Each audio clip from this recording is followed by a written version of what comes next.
Hi, my name is Oisín Duffy. I'm the Surveys and Records Officer with the National Biodiversity Data Centre, and today I'm going to be giving an introduction to Ireland's Citizen Science Portal and biodiversity maps. So I suppose just a quick bit of a background for anyone who doesn't know about the work of the National Biodiversity Data Centre. As the name suggests, we're the National Centre for the Collection, Collation, Management, Analysis, Dissemination of Ireland's data on biological diversity. And really, that's a kind of a wordy way of saying that, the red fox that you see scampering down the back of the garden in the evening time, or the robin that you see when you're out for a walk at lunchtime, it's basically the data that comes into us, people making sightings of those species to us, and us kind of, I suppose, collecting that data, making distribution maps out of it, and allowing it to be used for other agencies then for kind of, I suppose, the kind of the greater good, as it were. So the records are submitted through the actual Citizen Science Portal itself, and it has a whole host of dedicated recording forms. So on there for the likes of pine marten, you'd be recording them through the mammal section. There's also one for vascular plants, bees, and lots of others. So basically, all the records that come into us then go through a validation process. So they get verified and validated, make sure that they're correct. And I suppose something we're noticing with that now is with the advent of trail cams, we're noticing that a lot more people are able to submit records with really good photographs, which really, really helps with the validation process. And I suppose once that actually happens, then the records can go up into biodiversity maps, and we can actually, begin to show the actual distribution of the species in Ireland. And again, this is all freely available. So what you see down at the bottom right-hand corner here is a kind of a distribution map, or example of a distribution map. But I suppose just kind of showing some of the other work that goes on. There's a number of kind of monitoring schemes and different recording initiatives, and also just kind of general kind of casual recording. So there's, I suppose, whatever your level or whatever your level of interest is, there's something for you from beginner all the way to expert. So there's butterfly monitoring schemes, bumblebee monitoring schemes, and they involve walk and fixed routes known as kind of transects once a week or once a month in case of the bumblebees. There's ones like Dragonfly Ireland, which obviously deal with the dragonflies and damselflies. Explore Your Shore, which is everything to do with the marine. So if you don't like getting your feet wet, stay away from that one. And then we also have more kind of expert recording schemes like the rare plant monitoring, or and a kind of a beginner one then in the spring flower and plants project. Again, all the information on those can be found on the website, but it's just to give it a small bit of a background, I suppose, into some of the recording initiatives that are currently running. So I suppose there's kind of a few different ways that you can get involved. Some people will become at this completely blind for it. I suppose a lot of people like yourselves, you already have a background in ecology, or a major interest in it if you're coming along to a symposium on pine marten. So kind of preaching to the converted, as it were already. But for a lot of people, they might kind of stick to one particular taxonomic group and don't ever deviate away from it. So I suppose we have casual recording, and that basically just involves kind of, if you're out in the walk and you see a few species that you basically send the records into us. It's not square bashing. It's not going out with, GPS locators looking for protected species or anything like that. It's all very kind of casual. It's quite fun, and it's a kind of a relaxed pace. Different taxonomic groups. A lot of people will get invested by, kind of being, into bird watching maybe when they're younger, and then eventually kind of get into other groups where people are interested in plants and kind of branch out like that as well. So I suppose it all depends. There's lots of different levels, and there's lots of different, I suppose, kind of comfort zones. You can get involved with the spring flower and plants project, and you can see how many of those that and then kind of widen your knowledge through that. And then I suppose for ourselves, the gold standard, I suppose, is the monitoring schemes, because they're repeatable, and they're done by the same person every week or every month, and it's the same location. So you're actually able to get really, really good data from doing the monitoring schemes. And again, whatever level that you're interested in, it's a time commitment, it's a kind of a knowledge commitment, and everything like that. So at whatever level you're able to have a capacity to take part in, it's very much appreciated. I suppose what's next, then people are interested in getting involved, and maybe then they go and they pick up some kind of Flora of Europe or something like that, just to try and get started, because they want to learn the wildflowers, and they soon become hugely daunted by the thousands of pages of plants, and maybe only a couple of hundred of those pages would be including Irish species. So one thing I would say is that don't be daunted by all the species that you don't know, that it'll eventually become with time. If using an identification guide, try and use one that's as kind of local as possible. So if you can get one that's just Ireland, that's better than kind of using one that's Ireland and the UK, or it's better than using one that's Northern Europe or Europe, because you'll just end up having to cover over pages more often than not. It can be more hassle than it's worth with the confusion species. I suppose another thing then as well is that to generally have kind of fun with it. I mean, obviously there's a lot of people that are going to be doing this as work, so it's maybe not too much fun, but it definitely shouldn't feel like a chore. Hopefully, if you're doing this in your own spare time. And I suppose it kind of adds a whole new aspect and appreciation to nature. For a lot of things, you start to kind of feel like a better connection, I suppose, or better stewardship towards, I suppose, biodiversity once you're able to put a name onto something. The one word of warning I would say is that your walks will generally take much longer. So if you're dragging family and friends along and things like that, maybe just have that as a quick caveat. So what is a record and why should you bother to actually submit anything? So I suppose biological recording, it's basically our only real way of finding out what is around us effectively. And one of the most important things that we're trying to kind of, I suppose, relay to people is that, submitting the records for your locality, you might think, oh, sure, everyone knows that that's in this area. But if no one's submitting the records, then you can end up with a kind of a bit of a void of records in certain areas. And it's not always because the species isn't present. It's sometimes can be to do with recorder effort itself. So you could have a very biodiversity rich area, but maybe no one's recording it, or you could have an area that's not that biodiversity rich, but huge number of people are recording in it. So it actually kind of gives the appearance that it's richer than what it is. But I suppose just to kind of break down, again, this will be old hat to anyone who's already working in the field of ecology, but there's this notion of the 4 W's for what you need, the mandatory information that you need for a valid biological record. And that's the who, when, where, why, and what.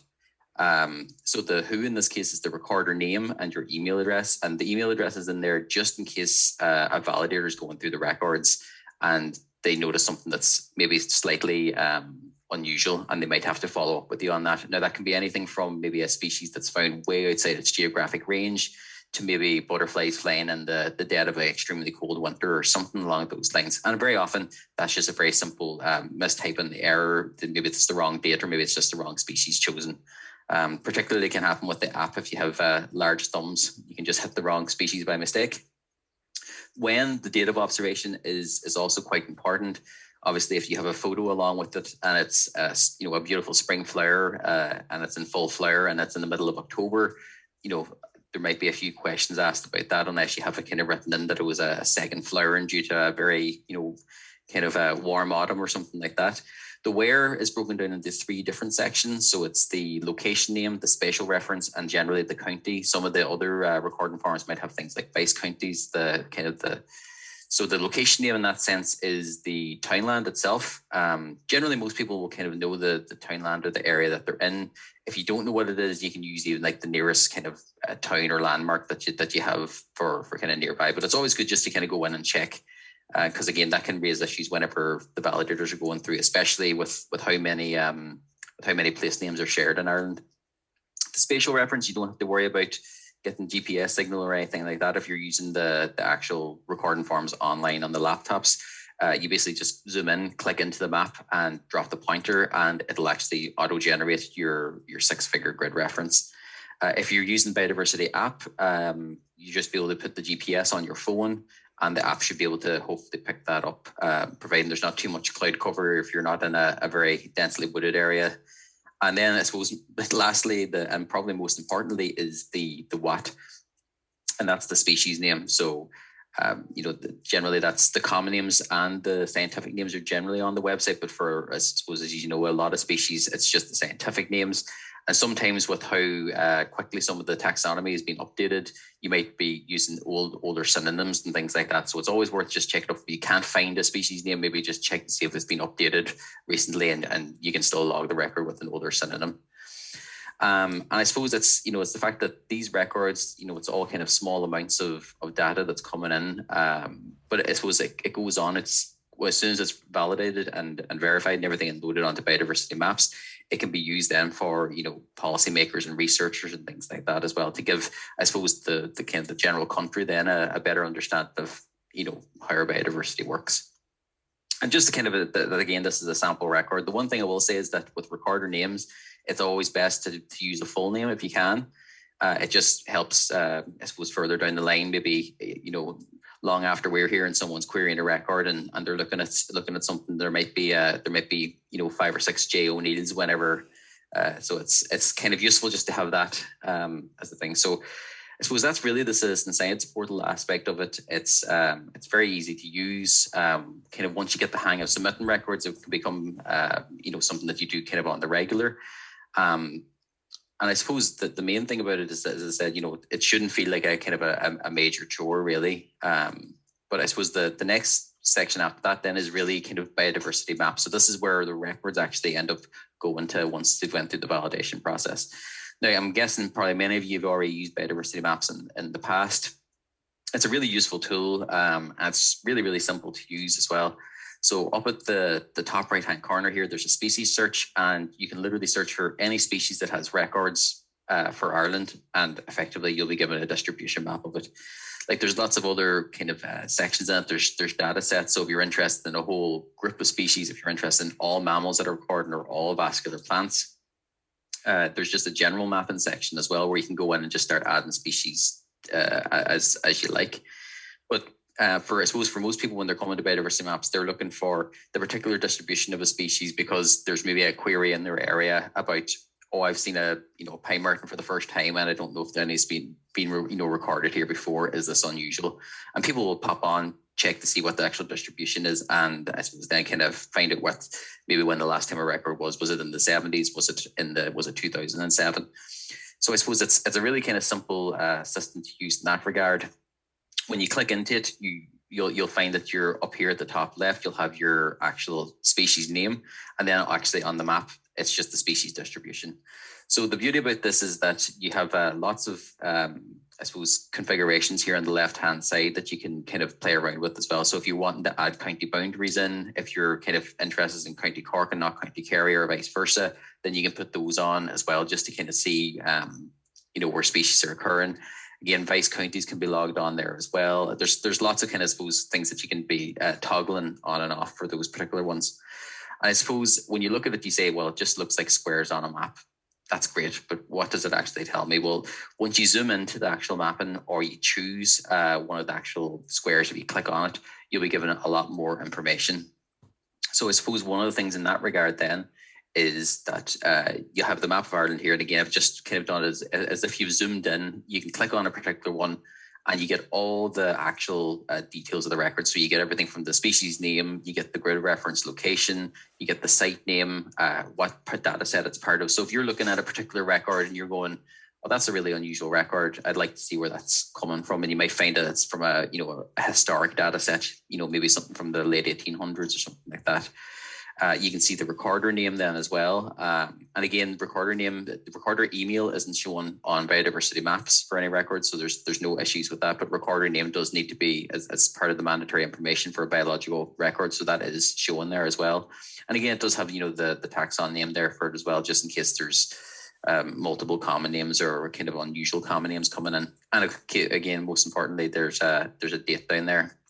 And again, in the additional attributes section, there's lots of other bits and pieces. If someone wants to put in kind of an additional comment, that it was found, stalking through the trees after prey or something like that, or if it was found with kits or something like, you can add little bits of you can add value to the record like that as well.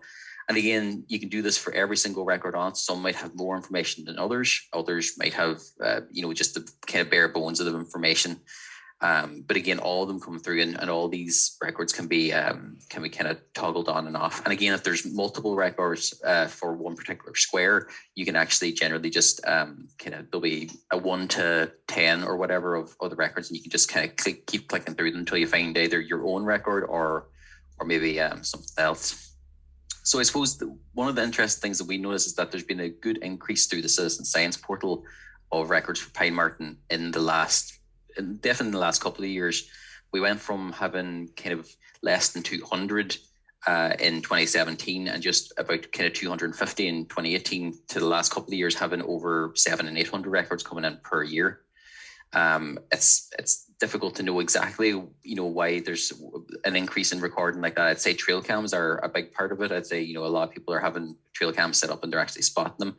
I think probably to the point that pine marten have had such kind of good press with the whole kind of red squared, gray squared thing as well.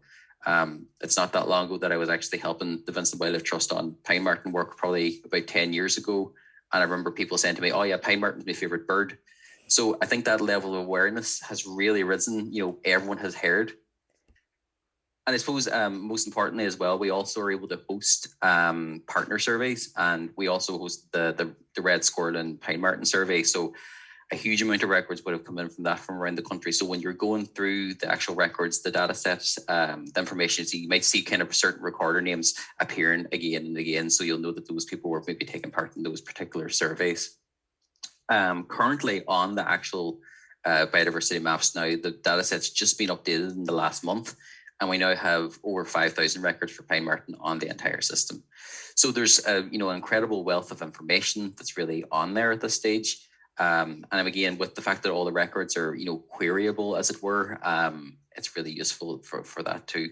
So I suppose that's really kind of a short introduction into the actual citizen science portal biodiversity maps in of itself. And I suppose we can get down to if there's any questions that anyone has on any particular aspects of it, if it's to do with the citizen science portal or the biodiversity maps, or just generally how you get involved with biological recording.